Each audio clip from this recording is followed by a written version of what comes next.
Un especial multimedia elaborado por una alianza periodística reconstruye los hechos y las decisiones que desencadenaron el extravío de cientos de cuerpos al principio de la pandemia en Guayaquil. Lo vimos todos y todas a partir de esas imágenes en las redes sociales, informativos, nuestros familiares, nuestros amigos, amigas. Esta investigación revela que más de 100 familias aún buscan a sus parientes fallecidos o dudan de los entierros que hizo el gobierno ecuatoriano. De eso vamos a conversar durante esta entrevista. Estamos con Susana Morán. Ella es periodista quiteña especializada en multimedia, ganadora de 4 premios nacionales de periodismo, coautora de proyectos Frontera Cautiva y Sobrevivientes, finalistas en los premios Gabo, Gabriel García Márquez, LATAM Digital Media de 2019 respectivamente. Bueno, una infinidad de trabajos que apreciamos, Susana, realices, investigaciones que seguimos desde la ciudadanía y desde los diferentes medios de comunicación. Además, también es presidenta de la Fundación de Periodistas Sin Cadenas, este espacio de articulación también de exigencia de derechos desde el trabajo periodístico. Muy buenos días, Susana. Buenos días, muchísimas gracias por este espacio. Para mí es un honor compartir con ustedes y con su audiencia. Susana, antes de pasar directamente al especial por el cual justo te pedimos que nos converses, tú hiciste una cobertura de toda la pandemia, hiciste una cobertura incluso de ciudades cuando Guayaquil estaba colapsada, tú nos hablabas de Santa Elena, por ejemplo. Entonces, primero quisiera preguntarte cuál ha sido tu experiencia y cuáles son tus apreciaciones de la cobertura del trabajo periodístico a lo largo de este año que hemos tenido de emergencia sanitaria. Bueno, sí, nosotros, yo creo que coincido con ustedes con lo que venían diciendo, el tema del acceso a la información y la presentación de los datos del gobierno en general ha sido pues un caos, por decirlo menos. Y básicamente lo que yo puedo pues como resumir de todo de este primer año de pandemia, no sabemos cuántos años vamos a estar en eso, todavía hay que verlo, pero en este primer año yo puedo decir que evidentemente pues ha habido un intento de bloquear la información, el acceso a la información pública, algo que siempre nos pareció como un atentado contra la libertad de prensa y contra la libertad o contra el derecho que tenemos los ciudadanos que están sucediendo, ¿no?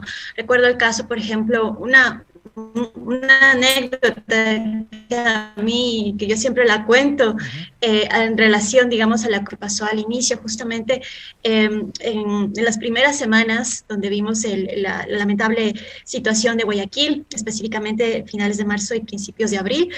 Ustedes recuerdan que la gente veía los cuerpos en las calles, la gente se estaba quedando con sus muertos en las casas, no había acceso al sistema de salud público, ya todo estaba colapsado en ese momento. Y mientras tanto, las cifras oficiales decían 40 contagiados o 60 contagiados, me parece, 3 o 4 fallecidos oficialmente por COVID, lo cual era unos datos absolutamente distantes de lo que estábamos viendo en las calles, lo que reportaban las familias, de lo que estaba sucediendo.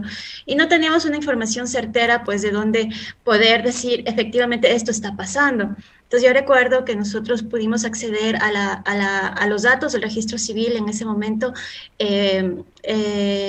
Yo pues hice el pedido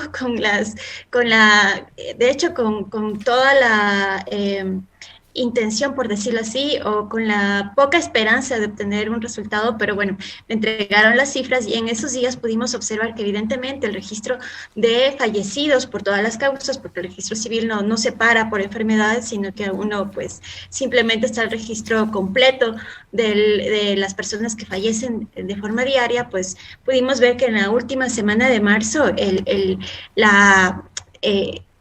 número se disparó de forma escalofriante. Estábamos viendo con una tendencia de 30 a 40 muertos, que digamos es el promedio normal de fallecidos en una provincia tan grande como es Guayas, y de pronto escaló a 80 y al siguiente día eran 130, 140, creo que fue el máximo registro que yo recibí en esos días, lo cual ya decía o contaba otra historia totalmente distinta a las cifras oficiales que estábamos viendo pues en las cadenas, ¿no?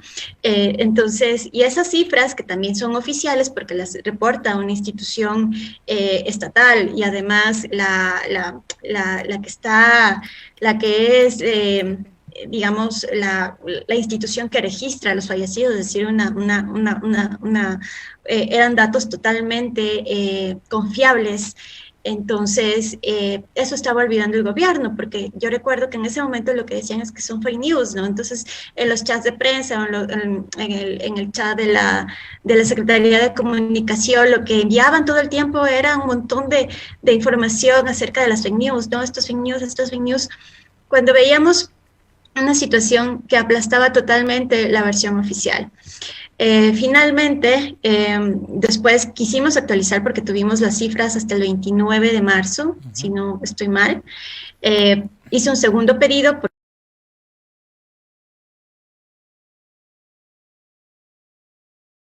días de abril. Lo que había ocurrido es que habíamos llegado a tener hasta un pico de 650 muertos por día. Y esos registros estaban y eran oficiales y los tenía el registro oficial. Y recuerdo que al pedir esos últimos datos, a mí la persona de comunicación del registro civil me dijo que el gobierno había bloqueado el acceso a esos datos, que había dado la orden para que esos datos no sean entregados y que iban a ser entregados a través del COE. Ustedes recordarán que el COE pues era la institución o el organismo que estaba pues dirigiendo la crisis, y ellos iban a ser pues los quienes iban a canalizar esta información. Entonces yo me sorprendí muchísimo porque estaban concentrando la información a través de un organismo que incluso no le estaba dando en el tiempo que necesitábamos, porque todo el mundo veía pues el caos de Guayaquil y nadie se explicaba lo que estaba sucediendo. Finalmente, lo que sucedió en esos primeros días de abril fue, recuerdo claramente que Diario Expreso accedió a esas cifras de forma extraoficial. Ellos publicaron que fue de forma extraoficial, es decir, no les entregaron, me imagino que alguna fuente que tenían allí les entregó las cifras, porque hay personas también que dentro de las instituciones se indignaron y entregaron esta información a los periodistas para poco, pues, relatar lo que estaba realmente sucediendo. Y Diario Expreso en la nota contaba que ellos antes de publicar pues habían llamado a la ministra Romo en ese entonces y les había dicho que tienen estas cifras y un poco habían pedido la reacción, ¿no? La reacción oficial. Y ella les ha dicho que por favor, si no estoy mal, fue ella o otra autoridad del COE, le pidieron a los periodistas que no se publiquen esas cifras, y Diario Expreso obviamente no hizo caso y les publicó. Y puso un titular algo así como que llegamos a un pico de 650 o 700 muertos por día, lo cual era era, digamos, la primera vez que podríamos tener una certeza del caos y de la situación tan dramática que estaba viviendo Guayaquil, y que eso no se podía tapar. O sea, el gobierno quería aguantar no sé cuánto tiempo, no sé qué pensaba, o no sé cuál era su estrategia, pero hay cosas que como se dice, no se puede tapar el sol con un dedo.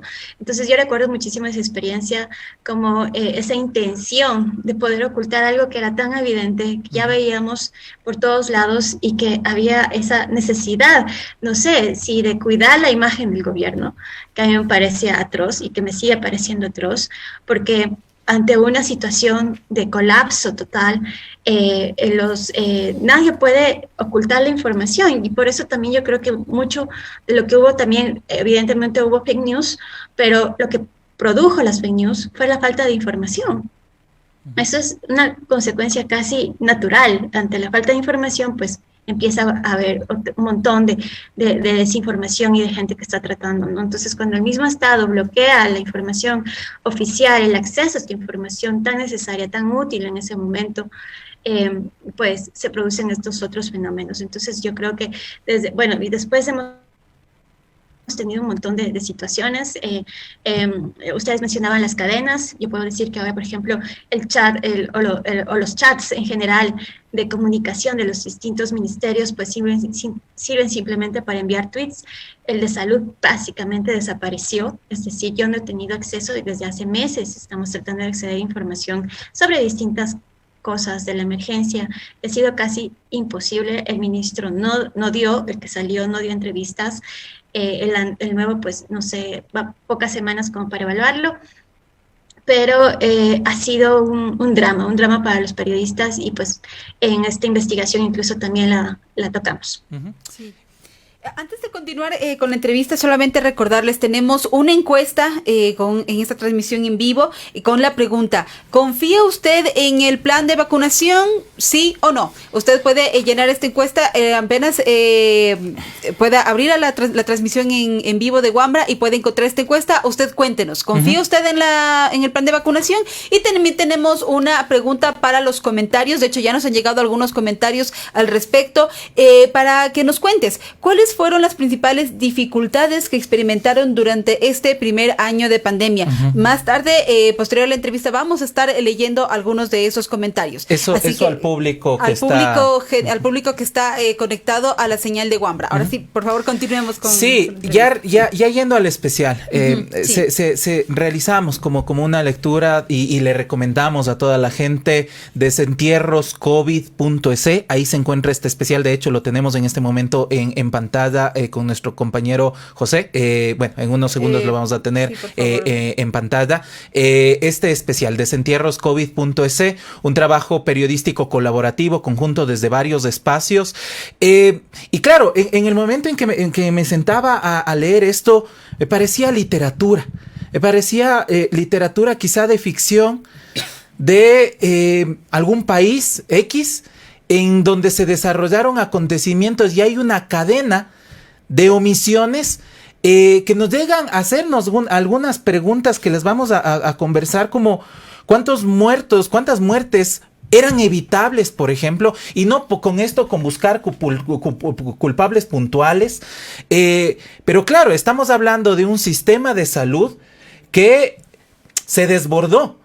Y que claro, habían algunas cosas que eran no manejables, pero algunas otras sí. Entonces, a partir de la recopilación de testimonios, ¿no es cierto? A partir de la recopilación y contrastación de información, de todo lo que sucedió en Guayaquil, se devela que hay un momento en el que en la ciudad ocurre una crisis humanitaria. Y eso es lo que quisiera conversar contigo, Susana, no solo fue una crisis de la salud, fue una crisis humanitaria porque tenía que ver con la atención en salud, con el manejo de cadáveres de las personas fallecidas, con el tema de las funerarias, con los protocolos que se implementaron en ese momento, con la cremación de los cuerpos, con los cementerios. O sea, aquí estamos hablando de varios actores que confluyeron.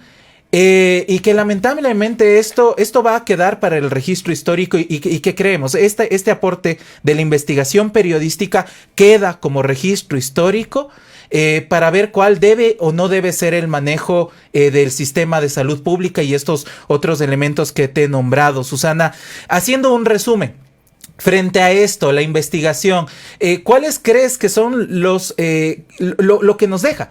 Lo que nos deja la investigación como para no volverlo a repetir.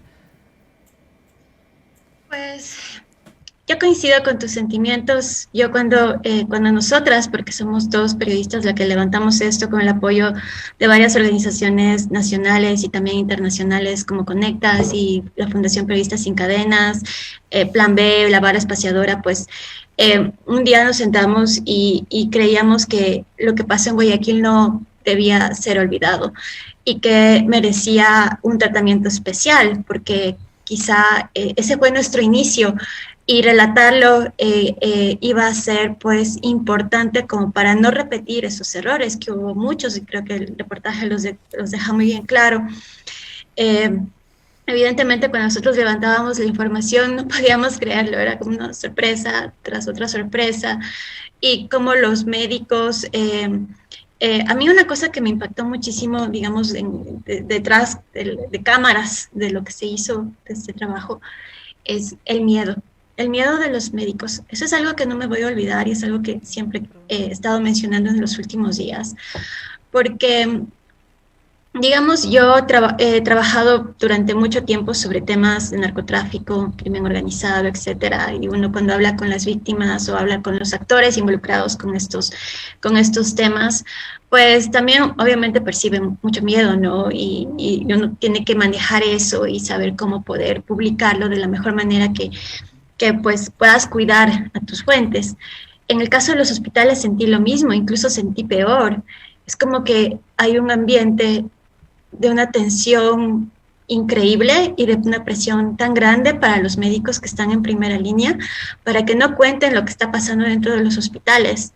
Y dentro de las conversaciones pues salían varios temas, varias cosas que bueno, no eran foco de la investigación, pero estaban ahí permanentemente. Por ejemplo, el tema de la corrupción, el tema de los contratos, es algo que hemos visto también a lo largo de este año, pero es algo que es inherente también a este problema. Obviamente no nos concentramos en eso porque no era nuestra meta, digamos, en la investigación, pero sí hay que decir que hay muchos temas dentro del sistema de salud sanitario, de salud público, perdón, que merecen muchísimo la atención, obviamente de las autoridades, pero también de la prensa, porque ahí están pasando cosas muy complicadas y muy complejas que merecen, pues, atención incluso colectiva para poder sacar adelante estos temas que son ya de larga data. No es algo que pasó en la pandemia, es algo que se intensificó, se reveló, por decirlo así, de la forma más terrible posible, pero es un problema que nosotros tenemos como sociedad. Y como gobierno, y como los gobiernos en general, yo creo que han aportado cada día más, en cada periodo más, a este problema de la salud. Bueno, como decía, el tema del miedo de los médicos es algo que a mí me llamó mucho la atención. Una de ellas, una médica, me decía que jamás en toda su trayectoria, que es larga, trabajando en el sistema de salud público, nunca había habido digamos, una atadura tan grande para los médicos para que no puedan hablar. Y eso, pues, yo creo que marca evidencia en el especial, como casi todos nos pidieron omitir nombres, mantener bajo total anonimato. De hecho, tuvimos que hacer una producción en los audios, tuvimos que relatarlos nosotros mismos, o sea, leyendo los testimonios reales para poder que no exista ninguna posibilidad de identificación de nuestras fuentes, porque sabíamos que están corriendo algún tipo de riesgo, o mejor dicho, están corriendo riesgos, y eso pues para nosotros era muy importante cuidar. La lección que a mí me deja de todo este trabajo es que como Estado en general, porque este es un problema de Estado, es decir, no solo el Ministerio de Salud, no solo el Ejecutivo, no solo el presidente en general, toda la estructura estatal que tenemos está totalmente debilitada, es una estructura caduca, burocrática, a lo más. Los médicos decían, si acá se murió gente es por pura burocracia, y en el caso de los muertos específicamente, es decir, la desaparición de los cadáveres dentro de los hospitales, un médico me dijo, esto fue por un tema de burocracia, es decir, cómo se le ocurre en una situación de emergencia cremar cuerpos, cuando en una ciudad solamente había 3 crematorios, estábamos teniendo 300, 400 fallecidos por día. Eso es o sea, ¿qué tenían en la cabeza? Me decían algunas de las fuentes. ¿Por qué? O sea, ¿qué les pasó? Obviamente a finales ya de marzo cambiaron esa decisión y pues abrieron el tema de las inhumaciones en general, eliminaron el tema de la cremación. Pero obviamente estas decisiones que fueron de días y de semanas, un par de semanas, incluso pues derivó en lo que decías tú, esta crisis humanitaria en general, ¿no? O sea, Guayaquil definitivamente vivió una crisis humanitaria de dimensiones astronómicas que el país jamás ha visto, y que, bueno, nosotros queríamos que eso quede en nuestra memoria y que no se pueda volver a repetir. Y también pues mi intención, personalmente una intención que tenía con este reportaje ya en escala muy personal, es que a mí siempre, por decirlo así, me hinchó el discurso este de que nadie estaba preparado para esta tragedia, de que a todo el mundo le sorprendió la pandemia y que nadie estaba preparado y que por lo tanto pues pasó lo que pasó, casi como diciendo, bueno, ya tuvimos que dejar que pase porque así es la vida.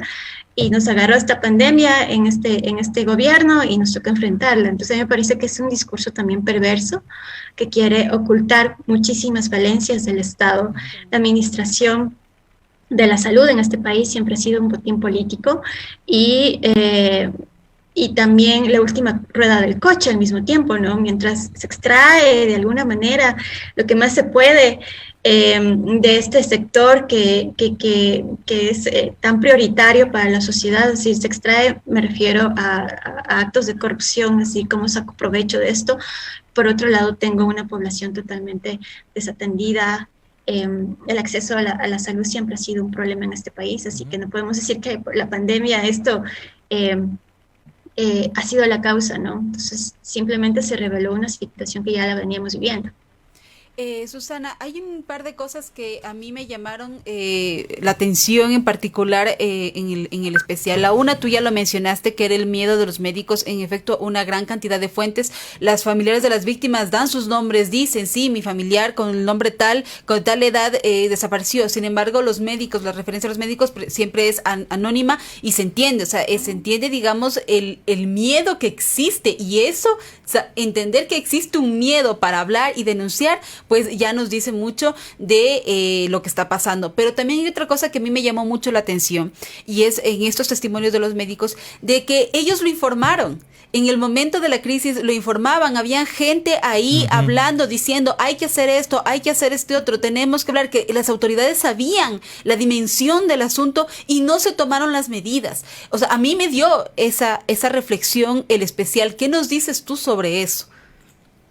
Pues sí, para mí fue muy revelador también, pues tuve acceso a personas que estuvieron dentro de esas conversaciones y evidentemente pues lo que ellos decían es que nosotros les dimos las soluciones, es decir, o les dimos propuestas que eran viables en ese momento y que considerábamos y que todo el equipo médico estaba muy de acuerdo en que eso era una medida en un primer instante, primero para poder un poco aligerar la presión que había en el sector de salud público, ¿no? Tanto del IES como el Ministerio de Salud, es decir, abrir también las clínicas privadas para que no solamente vayan los pacientes a la parte del IES o a los hospitales del Ministerio de Salud, sino también a todos los que puedan atender.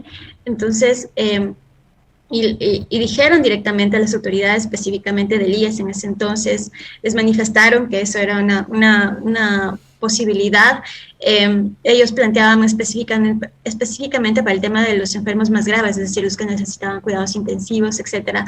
Los médicos me contaron que sí había disponibilidad en clínicas privadas en ese momento, porque ellos conocían en el mundo de salud, pues todos se conocen y todos saben, digamos, el estatus de cómo está todo en la ciudad. Y eso se lo pidió. Y lo que a mí me sorprendió es que ellos habían solicitado un decreto presidencial para que las clínicas privadas puedan abrir sus puertas a la atención al público en general, porque en una situación de crisis como la que vivió Guayaquil, se debía tomar medidas a la altura de esa crisis. Y los médicos, pues ya un año después, muy decepcionados, decían que faltó muchísimo decisión a gran escala para poder enfrentar esa crisis. Y bueno, de ahí hubo otras decisiones, específicamente con la pérdida de cuerpos, que, digamos, haciendo la lectura en la línea de tiempo, vimos que evidentemente tenían mucha lógica, ¿no? Entonces una de ellas puede imponer que los cuerpos de las víctimas de COVID sean cremados. Eso creó un embudo en poquísimos días y este embudo pues hizo que los cuerpos empezaran a almacenarse en los hospitales, a quedarse allí sin que nadie los pueda retirar, porque obviamente mientras todos los crematorios estaban colapsados, pues las familias tenían que hacer todo ese procedimiento, además de ir y solicitar pues este servicio, ¿no es cierto? Y y mientras eso pasaba en las calles, pues los hospitales empezaron a acumular y acumularon cadáveres, cuerpos, porque las familias no tenían el turno para hacer la cremación, y por otro lado tampoco tenían los documentos para poder llevarse a su fallecido. El registro civil había cerrado, igual que cualquier otra institución, había cerrado sus puertas a los mismos horarios del toque de queda. Es decir, nadie toma en cuenta, ese es un punto que de hecho ya lo habíamos mencionado antes, pero que en este se hace más evidente en este caso específico, de que no se toma en cuenta el sistema funerario. Es como que nadie estaba pensando en que si bien estaba creciendo el número de fallecidos, obviamente el sector funerario iba a ser clave y prioritario, y que debía tener sus reglas específicas o sus guías específicas para que en ese momento pueda actuar de manera eficiente, ¿no? Los funerarios en ese momento, recuerdo que nos decían que por miedo no sabían qué hacer, no sabían si salir o no salir, cómo salir, si tenían permiso o no, estos famosos viaductos, estos permisos, ¿no es cierto?, para poder circular en toque de queda. No sabían si tenían o no la autorización, muchos con miedo porque nadie se les informó cómo debían manipular los cuerpos. Muchos cerraron también sus servicios porque ya tenían por su vida también, que fue lógico. Entonces, hubo un sinnúmero de factores desencadenados por la falta de decisión estatal y de reglas claras, digamos, hay que hacer esto. Y bueno, eso desembocó pues en una crisis terrible. Nosotros acompañamos o entrevistamos como alrededor de 15 familias. Algunas pues fueron mucho más abiertas, otros con mucho dolor todavía. Notamos muchísimo dolor en las familias, lo cual es lógico, muchas con ganas de cerrar ya este episodio, y muchas todavía con esa ansia de justicia porque se sentían muy, muy denigradas, muy abandonadas también, porque si bien en un inicio fueron reconocidas como víctimas, es decir, el Estado dijo, sí, evidentemente vamos a ayudarles porque ustedes tienen estos casos, a lo largo de este año pues básicamente en el olvido, ¿no? Y hay mucho dolor en ellas. Y justo entre los hallazgos de esta investigación quizá, y es un aporte desde otra línea del relato del periodismo, que tiene que ver con ya hacer carne, volver tangible el tema de la corrupción, porque en el reportaje, en esta investigación, en los testimonios, no se aborda explícitamente el tema de la corrupción, pero cuando lees el tema de, por ejemplo, el manejo de los cadáveres, las fundas que se utilizaron, ¿no es cierto?, y relacionas que en esa época, a partir del decreto de emergencia, se compraron 7,000 y más, 7,824 bolsas para cadáveres con sobreprecio, ya le das un sentido también real a la ciudadanía. ¿Qué tiene que ver con los sobreprecios, los actos de corrupción de la administración pública de este y de otros gobiernos, cuando ya se vuelve nuevamente carne tangible en los derechos de las personas y en este caso en el manejo de los cadáveres? Porque yo me quedaba impresionado sobre nuevamente el extravío, el confundir los nombres de las personas, del tener personas no identificadas, es evitable y no se puede naturalizar porque los protocolos deben estar ahí sostenidos a partir de la viabilización de la política pública, Susana. Entonces, este tema de vincular todo lo que sucedió en actos de corrupción durante la pandemia, el mal manejo, las omisiones, la negligencia sistemática, con la investigación de desentierros y lo que actualmente está pasando con la fiscalía también, ¿no es cierto?, con el tema que es un nuevo drama de este tema de la exhumación de los cadáveres. ¿Qué aprendizaje también nos podría dar sobre cómo seguir exigiendo que no existan estos actos de corrupción, como para ya ir cerrando, Susana? Pues sí, nosotros en el reportaje decimos claramente que pese a que hay dos investigaciones específicamente sobre el manejo de cadáveres, pues ha pasado un año y no hay responsabilidades todavía, ¿no? Y eso es algo que pues deja mucho que desear. Este es uno de los casos, como bien lo hemos dicho a lo largo de este programa, una crisis humanitaria sin precedentes, pero esta crisis humanitaria al parecer está yendo al camino que todos los casos van, que es de la impunidad, ¿no? O se está haciendo tiempo, por ejemplo. ya estamos a que un mes, poco más de un mes para el cambio de gobierno. Entonces se está haciendo tiempo o qué está pasando, ¿no? Yo creo que sí hay claras responsabilidades y es muy difícil decir que, o sea, yo siento que en este gobierno, específicamente por el lado de la fiscalía, se ha utilizado mucho esto de la investigación previa, ¿no? Entonces, lo que me conviene, queda investigación previa y eso es reservado para todo el mundo y quedará así 2, 3 años o cuando yo quiera avanzar en esa investigación. Entonces, la investigación previa es como el pretexto, la muletilla que han tenido las autoridades del gobierno cuando les conviene dejar un caso en el olvido. Estamos viendo, por ejemplo, el caso de Nos Faltan Tres, nuestros colegas del comercio están en indagación previa y por lo tanto es reservado y quedará así quién sabe cuánto tiempo. Estamos viendo el caso justamente del manejo de cadáveres, hay 2 denuncias sobre este tema, siguen indagación previa, por esas razones no nos quisieron dar información, pero bueno, lo obtuvimos por otro lado. Y quién sabe qué va a pasar con eso. Ahora está en indagación previa también el tema de las vacunas y de la famosa lista VIP del exministro Ceballos. Y ya la fiscalía dijo, no, esto se va a indagación previa, ni siquiera el denunciante va a tener acceso al expediente. Entonces, así, estamos...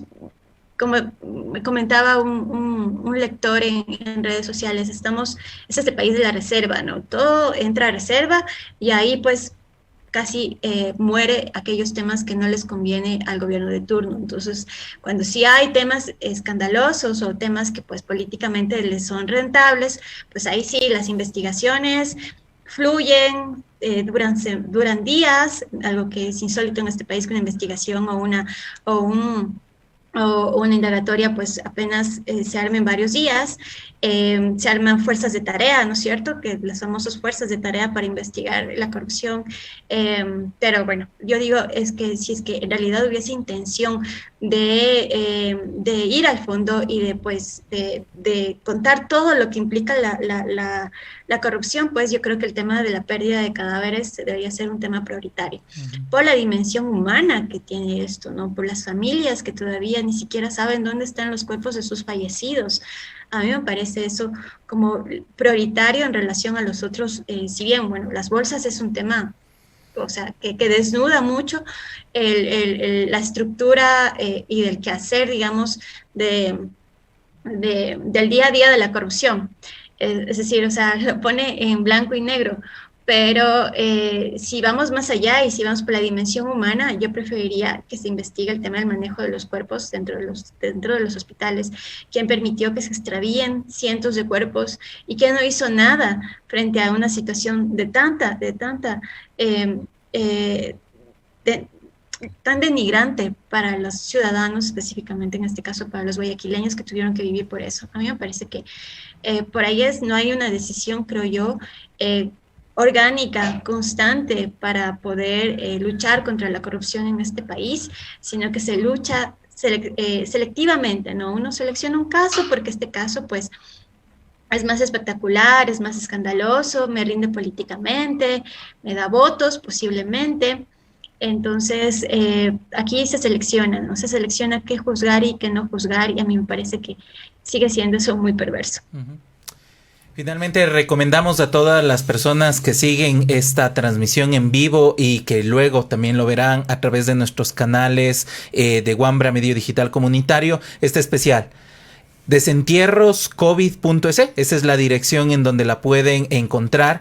El tipo de periodismo que continuará y que les agradecemos a ustedes, a todo el equipo de trabajo, Karina Medina y Susana Morán, y a los medios digitales, Plan B, La Barra Espaciadora, la fundación que también y nombraste, y eso sería tema de otra conversación, lo que sucedió con los compañeros periodistas que ya hace un par de años padecieron y que no ha habido respuesta, y que veamos qué dice el siguiente gobierno en tanto a las investigaciones, ¿no? Porque ahí está, en la búsqueda de justicia por parte de familiares, en todos estos casos de afectación a los derechos de las personas, van a continuar, y el espacio del periodismo está ahí para compartir estas historias. Muchísimas gracias, Susana. Muchísimas gracias a ustedes dos por este espacio y por, pues, permitirnos un poco ampliar y y transmitir también lo que personalmente nos dejan, ¿no? Estos temas a los periodistas. A veces en las piezas tratamos de ser lo más cautos posibles con la opinión, por ejemplo, pero evidentemente mientras estamos en el proceso nos formamos un criterio respecto a lo que está pasando y pues si se puede exponer de otra manera, mejor. Gracias. Muchísimas gracias, Susana.